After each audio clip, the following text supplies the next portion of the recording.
Reminders lang po, wag pong mag-aanli. Always eat in moderation.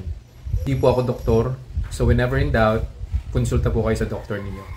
And yung results po ng mga review na ginagawa ko, it may vary. So wag niyo pong i-expect na yung resulta sa akin is magiging kapareho po ng resulta sa inyo. So yun lang po. Have a nice day. Yun. Magandang tanghali po, no? So it's almost lunchtime. Papakita ko lang po sa inyo. Meron pong binake si Mrs. na ayan, shingaling. So I think one of our followers, no, meron pong nag-request nito na i-try ko daw po yung shingaling. So ito na po, kaya lang homemade po ito. Tsaka ako na lang po i-reveal yung recipe at tsaka kung paano po siya gawin, no. Ang importante po ngayon is yan.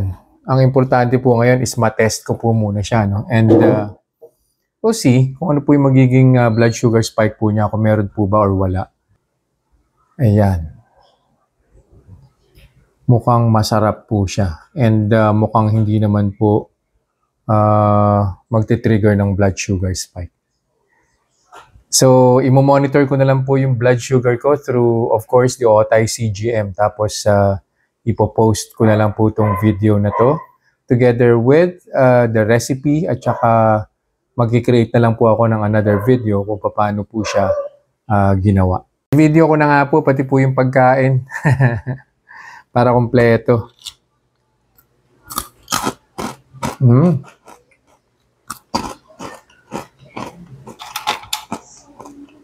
Masarap malutong.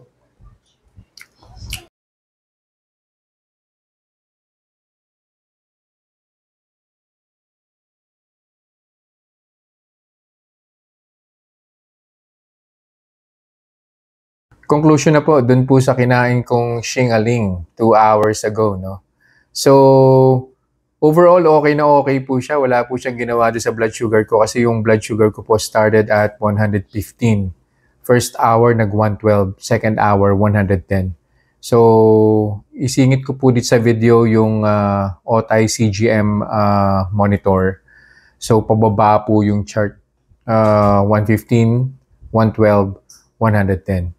So, isa-share ko na lang po yung recipe at saka yung procedure ko po kung paano po siya gawin, no? So, well, wala po siyang flour. Kaya po ganun. Kaya wala po siyang blood sugar spike. Ang main ingredient po niya is chicken breast po.